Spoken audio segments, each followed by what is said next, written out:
The autumn evening was settling in over Atlanta's peaceful suburbs, painting the sky in deep shades of purple and orange. The streetlights were just beginning to flicker on, casting long shadows across the well-maintained lawns and tree-lined streets. For Judge Rose Thompson, it had been another demanding day at the federal courthouse, filled with complex cases and weighty decisions that would impact people's lives. She sat behind the wheel of her black Mercedes sedan, her mind still processing the day's events. The leather seat was comfortable against her back, helping ease the tension from sitting on the bench for hours. The soft classical music playing through her car speakers, a habit she'd developed to decompress after particularly challenging days, provided a gentle backdrop to her thoughts. Rose had just finished presiding over a particularly difficult case involving civil rights violations.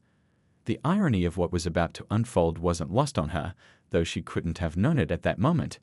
Her fingers drummed lightly on the steering wheel as she waited for a red light to change, a silver bracelet, a gift from her daughter upon her appointment to the federal bench, catching the last rays of sunlight. The residential streets were quiet at this hour, with only a few cars making their way home. Rose was looking forward to getting back to her house, kicking off her formal court shoes, and finally reading through the stack of letters her grandchildren had sent from college. They always brought a smile to her face, especially on days like this. She turned onto Maple Avenue, a street she'd driven down hundreds of times before. The familiar houses with their manicured gardens passed by her window, each one representing a piece of the community she'd served for over 2 decades. The speed limit here was 35, and Rose was carefully maintaining it, a habit ingrained from years of upholding the law. The first indication that something was different came from her rearview mirror. The flash of red and blue lights pierced through the growing darkness, reflecting off the gleaming black paint of her car.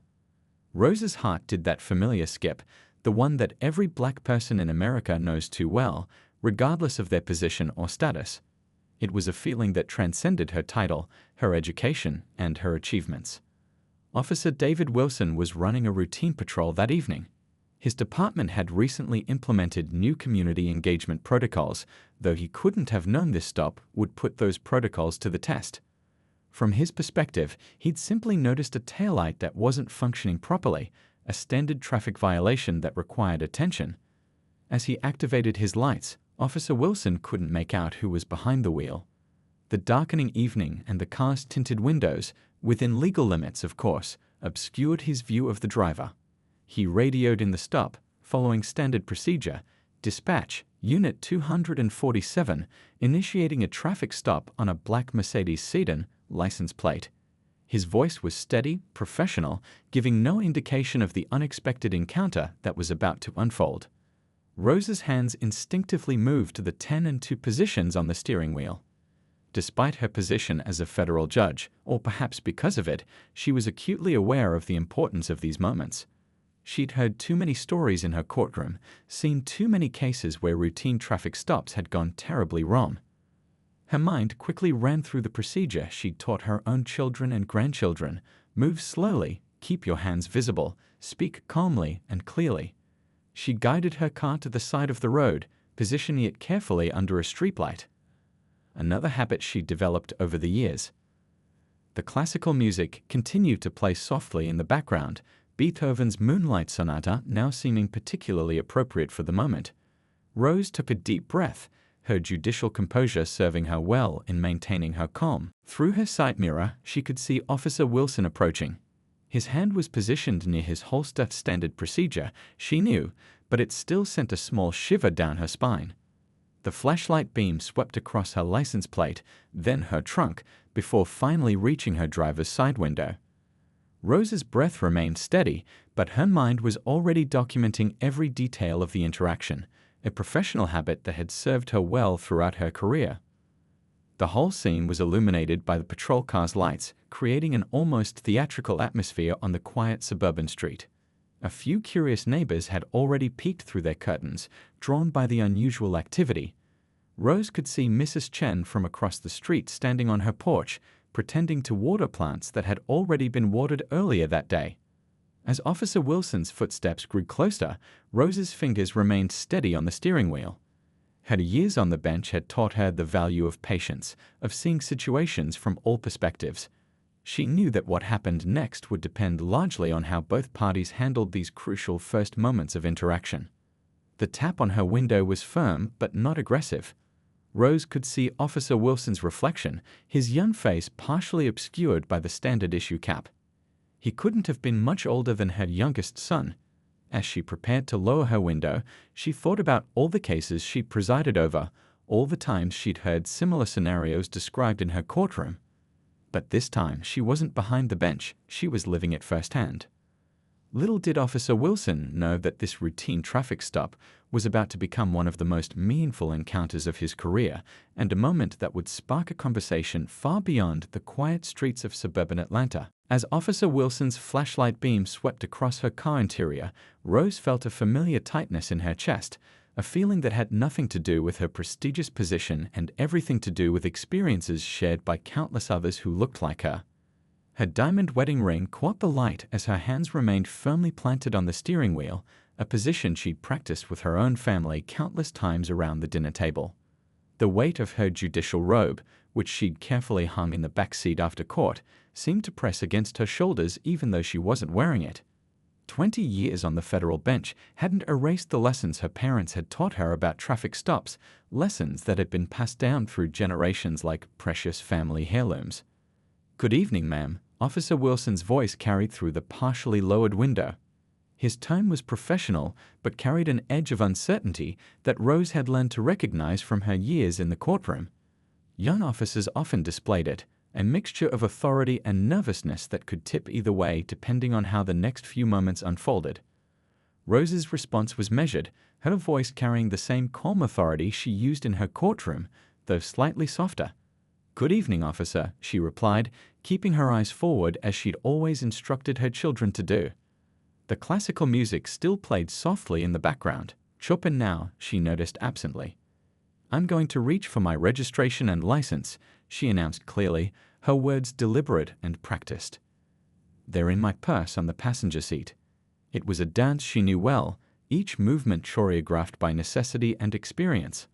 Officer Wilson's hand remained near his holster, a detail Rose noted with the same careful attention she gave to evidence presented in her courtroom. Her designer purse sat on the passenger seat, containing not only her identification, but also a draft of a major opinion she'd been working on, one addressing police reform, ironically enough. As she reached for it with slow, deliberate movements, she could feel Officer Wilson's watchful gaze. The moment felt suspended in time, illuminated by the alternating red and blue lights that painted the residential street in surreal colors. The neighbors were getting bolder now. Old Mr. Thompson from next door had come out to walk his dog, the third time this evening, if anyone was counting. Mrs. Chen was still on her porch, phone in hand, watching with the concern of someone who had seen too many similar scenes and badly on the news. Rose appreciated their presence while hoping their vigilance wouldn't be necessary. As she carefully extracted her wallet, Rose thought about her grandchildren. Just last week, she'd had another conversation with her teenage grandson about driving. "Keep your license and registration easily accessible," she told him, demonstrating with her own documents. "No sudden movements, no arguing. Come home alive. We can deal with anything else later." The memory added another layer of emotion to the moment. Officer Wilson shifted his weight, his boots making a supple scraping sound against the pavement.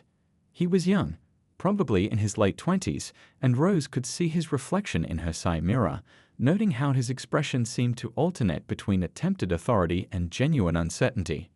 His uniform was crisp, relatively new, suggesting he hadn't been on the force long.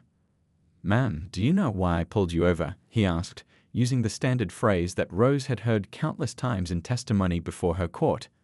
The irony wasn't lost on her.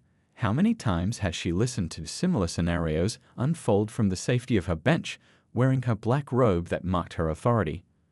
Through the mirror, Rose could see more patrol cars moving slowly past the scene, their presence both reassuring and concerning. She knew they were likely just curious about their colleague's stop, but each additional set of lights made her increasingly aware of how this situation could be perceived by passers-by. Her hand finally reached her wallet, movements still deliberately slow. Inside was not only her driver's license, but also her federal judicial identification, a small card that carried immense weight. Yet Rose hesitated for a moment before retrieving both. Years of experience had taught her that authority could be a double-edged sword in situations like these. The night air was getting cooler, and Rose could feel a slight breeze through her partially opened window. It carried the scent of someone's dinner, probably the Patel family's cooking from 2 doors down. These normal, everyday details seemed somehow sharper, more significant in the tense atmosphere of the traffic stop. Officer Wilson's flashlight beam remained steady, illuminating the car's interior. Rose could see dust particles dancing in its beam, an oddly beautiful sight that reminded her of her children playing in sunbeams when they were young. How many times had she watched similar scenes play out in her courtroom? How many testimonies had she heard about moments exactly like this one? The weight of those stories pressed against her consciousness as she prepared to hand over her identification. What happened next would challenge both Officer Wilson's training and Rose's experience as a judge, leading to a conversation that would ripple far beyond this quiet suburban street. But for now, in this suspended moment, both participants in this drama remained unaware of how their encounter would challenge their perspectives and potentially change their community. Rose handed over her license and registration with steady hands, years of courtroom composure serving her well in this moment. As Officer Wilson's flashlight illuminated the documents, she watched his expression in the side mirror, noting the subtle changes that crossed his face. The classical music had shifted to Bach, providing an almost theatrical backdrop to the unfolding scene. Federal Judge. Officer Wilson's voice carried a mix of surprise and something else, uncertainty, perhaps, or confusion. The young officer's posture shifted slightly, though his hand remained near his holster. Rose had seen this reaction countless times before, the moment when someone realized they were interacting with a judge outside the courtroom.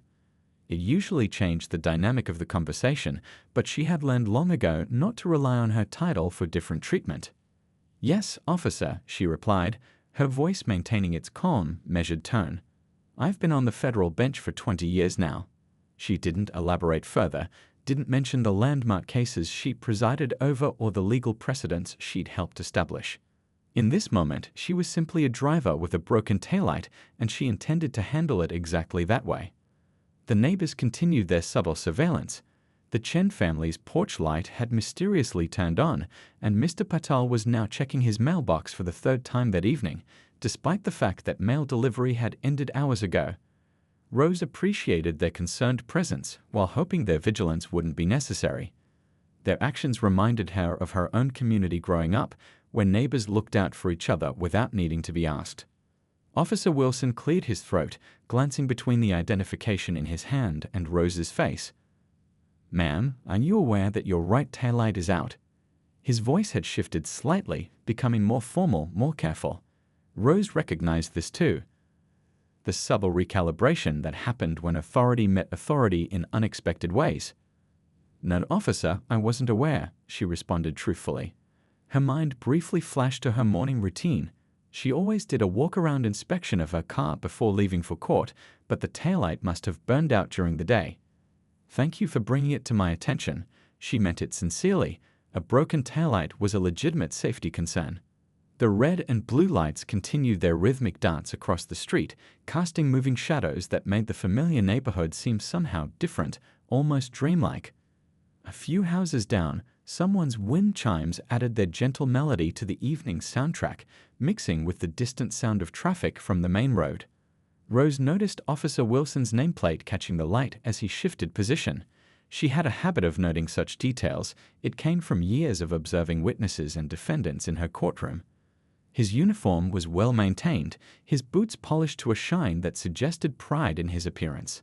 These were the kinds of details she often included in her judicial opinions, believing that context mattered in understanding any situation. "I'm going to run these through the system," Officer Wilson said, his training asserting itself despite his evident surprise at her credentials. "Please stay in the vehicle." Rose nodded, keeping her hands visible on the steering wheel. She knew this part of the procedure well, had heard it described countless times in testimony before her bench. As Officer Wilson walked back to his patrol car, Rose caught fragments of radio chatter drifting through her partially opened window. The dispatcher's voice was professional, efficient, discussing another incident somewhere across town. It was a reminder that this moment, so significant to those involved, was just one of countless interactions happening across the city tonight. She used these moments to reflect on the cases she'd heard in her courtroom, the testimonies from both officers and civilians about traffic stops gone wrong, about misunderstandings that escalated, about assumptions that led to tragedy. How many times has she listened to both sides, weighing evidence and intent, trying to find justice in complicated situations? The autumn breeze carried the scent of someone's fireplace, the woody smoke adding another layer of sensory detail to the scene. Rose thought about her grandson again, about the conversations they'd had about interactions with law enforcement. She'd always tried to balance the reality of their experiences with respect for the law she'd sworn to uphold. Tonight's encounter was bringing those discussions into sharp focus. Through her rearview mirror, she could see Officer Wilson in his patrol car, the blue glow of his computer screen illuminating his face as he verified her credentials. She knew what he would find: her distinguished career, her reputation for fairness, her work on police reform and community relations. But none of that changed the fundamental dynamic of this moment: a traffic stop on a dark suburban street with all the weight of history and experience that came with it. Rose's fingers drummed softly on the steering wheel, keeping time with the classical music that still played quietly through her speakers. She was preparing herself for what would come next, knowing that this encounter had the potential to become something more than a routine traffic stop. Her years on the bench had taught her that sometimes the most significant moments of understanding came from unexpected situations like this one. Officer Wilson emerged from his patrol car with a slightly different demeanor. The verification of Rose's credentials had shifted something in his understanding of the situation, though his professional training kept his approach measured and controlled. The night had grown cooler, and his breath was now visible in the patrol car's flashing lights. Walking back to Rose's car, he found himself studying her with new eyes. The woman sitting calmly behind the wheel had presided over cases that had shaped law enforcement policies, cases he'd actually studied during his training at the academy. The weight of this realization showed in his slightly adjusted posture, his more thoughtful expression. "Your credentials check out, Your Honor," he said, his voice carrying a note of respect that hadn't been there before. He handed back her license and registration through the window, his movements more deliberate now. "But I have to ask, why didn't you mention your position right away? Most people in your position would have." Rose took her documents back with the same calm composure she'd shown throughout the encounter. The question made her smile slightly, not at Officer Wilson, but at the familiar assumption behind his words. "Officer," she began, her voice carrying the warm but firm tone she often used in her chambers when mentoring young lawyers, "my position doesn't make me any different from any other citizen when it comes to traffic laws." Through the still open window, the sound of crickets chirping provided a gentle counterpoint to the idling patrol car's engine. The neighbors were still maintaining their vigil. Mrs. Chen had been joined by her husband on their porch, and the Patels had seemingly developed a sudden interest in late-night gardening. Their presence remained a silent reminder of community vigilance. "You know," Rose continued, carefully choosing her words, "every day in my courtroom, I see cases that started just like this, routine traffic stops. Some end well, some don't. But one thing I've learned is that titles and positions don't change the fundamental importance of these interactions." She paused, letting her words sink in.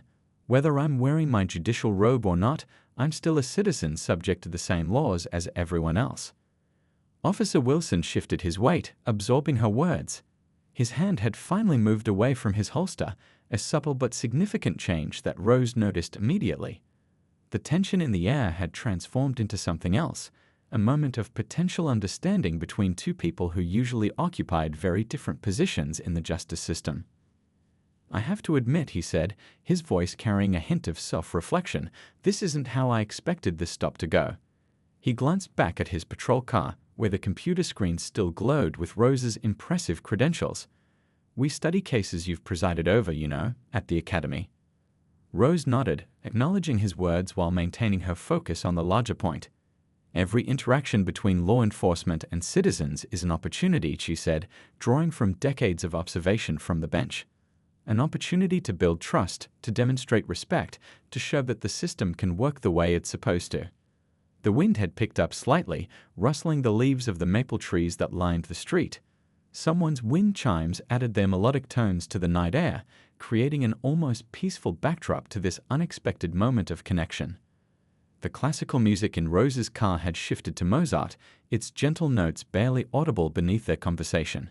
"You turned out to be a federal judge," Officer Wilson said, a touch of wonder still in his voice, "but I'm thinking about how many other stories I might have missed during routine stops. How many other people I've pulled over had experiences and perspectives I never knew about." Rose saw an opening, a chance to bridge the gap between the courtroom where she usually observed these interactions and the street where they actually happened. "Would you like to hear about some of them?" she asked, her tone inviting rather than confrontational, not as a judge telling you what to do, but as someone who's heard thousands of stories from both sides of these encounters. Officer Wilson's radio crackled with routine chatter, but he seemed more focused on the conversation at hand. His next words surprised both of them. "Actually, Your Honor, I think I would." He glanced at his watch, then back at his patrol car. "I'm not due to end my shift for a while, and this feels like an education I shouldn't pass up." The red and blue lights continued their rhythmic dance across the suburban street, but their meaning had somehow changed. What had started as a routine traffic stop was transforming into something else, a rare moment of genuine dialogue between two people who represented different aspects of the justice system. In her rearview mirror, Rose could see some of the tension leaving her neighbors' postures as they observed the changing dynamics of the situation. The night had become an unexpected classroom, the street an impromptu meeting ground where real understanding might actually take root. The patrol car's lights now cast a gentler glow across the suburban street, their reflection softened by the evening mist that had begun to settle. Officer Wilson had taken a more relaxed stance beside Rose's car window, his earlier tension replaced by genuine curiosity. The neighbors, sensing the shift in atmosphere, had begun to drift back into their homes, though they kept their porch lights on, a subtle reminder of their continued watchfulness. "You mentioned stories from your courtroom," Officer Wilson said, his voice carrying the tone of someone ready to learn. "I've been on the force for 3 years now, and sometimes I wonder about the bigger picture we might be missing during routine stops like this." Rose adjusted her position slightly, her judicial demeanor melting into something more conversational. "Let me tell you about a case I heard last month," she began, her voice carrying the warmth of a storyteller. "A young man was pulled over for a broken taillight, just like tonight. But instead of a simple fix-it ticket, the situation escalated because of assumptions on both sides." The crickets had grown louder as the night deepened, providing a natural soundtrack to their conversation. A gentle breeze carried the scent of blooming jasmine from a nearby garden, making the moment feel almost intimate despite its public setting. The officer assumed the worst because of past experiences. The driver assumed the worst because of stories he'd heard. Neither gave the other a chance to show who they really were, Rose continued, watching understanding dawn in Officer Wilson's eyes. "In my courtroom, I saw two good people who had let fear and preconceptions take control of what could have been a routine interaction." Officer Wilson nodded slowly, his hand unconsciously touching his badge. "We're trained to be cautious, to expect the worst," he admitted. "Sometimes I wonder if that training, while meant to keep us safe, might be creating the very situations we're trying to avoid." Rose smiled gently, appreciating his honesty. "That's exactly the kind of insight we need more of," she said. "You know, in 20 years on the bench, I've learned that the most powerful moments often come when people stop seeing each other as roles, officer, judge, citizen, and start seeing each other as human beings." The sound of distant sirens briefly drew their attention, a reminder of the continuing rhythm of city life beyond their conversation. When the sound faded, Officer Wilson spoke again, his voice thoughtful. "Earlier today, I responded to a call that made me uncomfortable," he shared. "An elderly woman had called about suspicious teenagers in her neighborhood. When I got there, it was just some kids playing basketball in their own driveway." "And how did you handle it?" Rose asked, though she suspected she knew the answer from his tone. "I joined their game for a few minutes," he said, a small smile crossing his face. "Turned out one of the kids wants to be a police officer. We talked about what that means, not just the badge and uniform, but the responsibility to the community." Rose nodded approvingly. "Those are the moments that change perceptions," she said. "Both yours and theirs."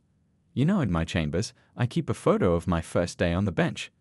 Not because of the achievement, but to remind me of how many people helped me get there, including officers who showed me respect when they didn't have to. The night had grown cooler, and Officer Wilson shifted his weight, but his attention remained focused on their conversation. I never thought I'd be getting this kind of perspective during a routine traffic stop, he admitted. Life's best lessons often come when we least expect them, Rose replied. That's something else I've learned from the bench. Every case, every interaction is an opportunity to bridge divides and challenge our own assumptions. A car passed slowly by, its driver curious about the unusual sight of an extended conversation between an officer and a driver. But neither Rose nor Officer Wilson paid it much attention. They were too engaged in their exchange of perspectives. You know what's interesting? Officer Wilson said, his voice carrying a note of revelation. In the academy, we learn about law and procedure, about safety and protocol. But moments like this, real conversations with people in the community, these aren't in any training manual. Rose's expression warmed at his words. Perhaps they should be, she suggested. Maybe the gap between law enforcement and the community isn't as wide as we sometimes think. Maybe it just takes moments like this. Two people talking honestly, sharing perspectives, finding common ground. The classical music in Rose's car had shifted to a gentle nocturne, its soft notes floating through the night air. It seemed to underscore the thoughtful tone their conversation had taken, adding another layer of humanity to this unexpected encounter. A gentle fog had begun rolling in, softening the edges of the patrol car's lights and creating an almost ethereal atmosphere on the quiet suburban street. Officer Wilson had shifted his position, now leaning slightly against Rose's car in a way that would have seemed impossible just 30 minutes earlier. The transformation in their interaction was evident not just in their words, but in their body language and tone. You mentioned police reform earlier, Officer Wilson said, his voice carrying genuine interest rather than defensiveness. I have to admit, sometimes when we hear about reform in the academy or during training, it feels like we're being blamed for everything that's wrong in the system. Rose nodded thoughtfully, appreciating his candor. That's a valid concern, she replied, her judicial experience helping her frame the response carefully. You know, in my courtroom, I've seen how reform can be misunderstood. It's not about pointing fingers, it's about making the system work better for everyone, officers included. The sound of a distant train whistle floated through the night air, a reminder of the city continuing its rhythm beyond their conversation. A cat darted across the street, momentarily catching both their attention before disappearing into a garden. Last week, Rose continued, I had a case that really highlighted this. An officer had taken the time to de-escalate a tense situation instead of rushing to make an arrest. His bodycam footage showed patience, respect, and professional judgment. That's exactly what reform looks like in action, not punishment, but improvement.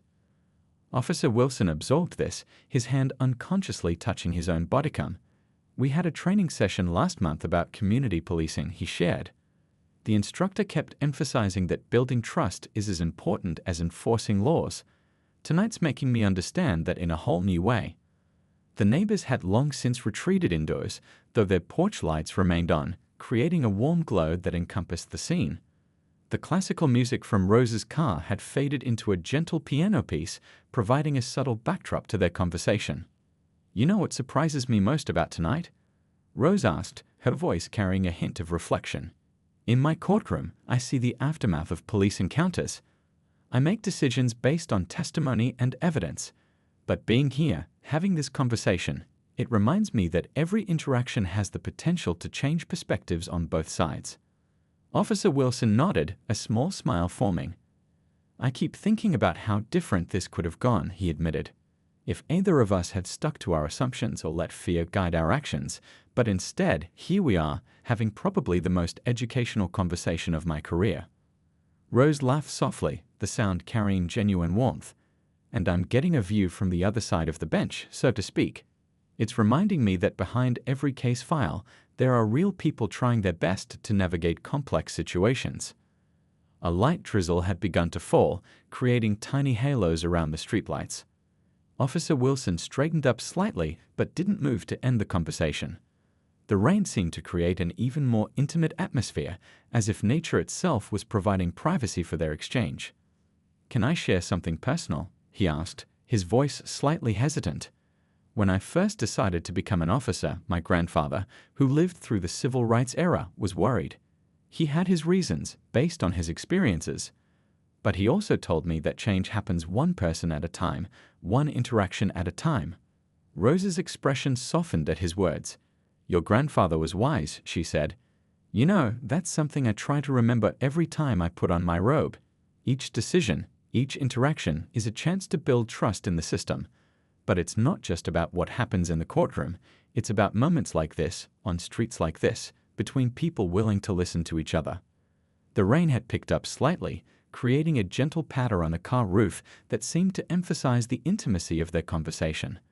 A few drops caught the patrol car's lights, creating tiny prisms that scattered red and blue reflections across the scene. "I have a new training session coming up with some rookie officers," Officer Wilson said, his voice carrying a note of decision. Would you consider coming to speak with them? Share some of your perspectives from the bench? I think hearing from someone like you could make a real difference." Rose's face lit up with genuine pleasure at the invitation. "I'd be honored," she replied. "You know, building bridges between law enforcement and the judiciary isn't just about formal programs and policies. Sometimes it's about simple conversations like this, multiplied across countless interactions." The night had grown later, but neither seemed eager to end this unexpected moment of connection. What had started as a routine traffic stop had evolved into something far more significant, a reminder that real change often begins in the most unexpected places. 3 months after that rainy night traffic stop, Rose stood before a classroom of rookie officers at the police academy. The same autumn breeze that had accompanied her conversation with Officer Wilson now rustled through the trees outside the window. She wasn't wearing her judicial robes. This wasn't about authority, but about connection. Officer Wilson stood at the back of the room, a proud smile on his face as he watched the judge who had turned a routine traffic stop into a catalyst for change. The rookies sat attentively, their notebooks open, their expressions mixed with curiosity and respect. This wasn't a regular part of their training, but that was exactly why it mattered. 3 months ago, Rose began, her voice carrying the same warmth it had that night. "I was pulled over for a broken taillight. What could have been a tense encounter became something else entirely, a moment of understanding between two people who usually meet only in the formal setting of a courtroom." The room was quiet except for the scratch of pens on paper. Through the windows, the late afternoon sun cast long shadows across the training room floor. A few senior officers had slipped in to listen, standing along the walls with thoughtful expressions. "But I'm not here to tell you about that night," Rose continued, moving away from the podium to stand closer to the officers in training. "I'm here to share what happened afterward. Officer Wilson and I could have gone our separate ways, content with having had one meaningful conversation. Instead, we chose to build on that moment." She gestured to a stack of papers on the desk beside her, new training materials that had grown out of their conversation. "In the past 3 months, we've worked together to create a bridge between the judiciary and law enforcement. Not through fancy programs or complicated policies, but through simple human connection." The sound of distant sirens filtered through the windows, a familiar soundtrack to both Rose's courtroom and these officers' daily lives.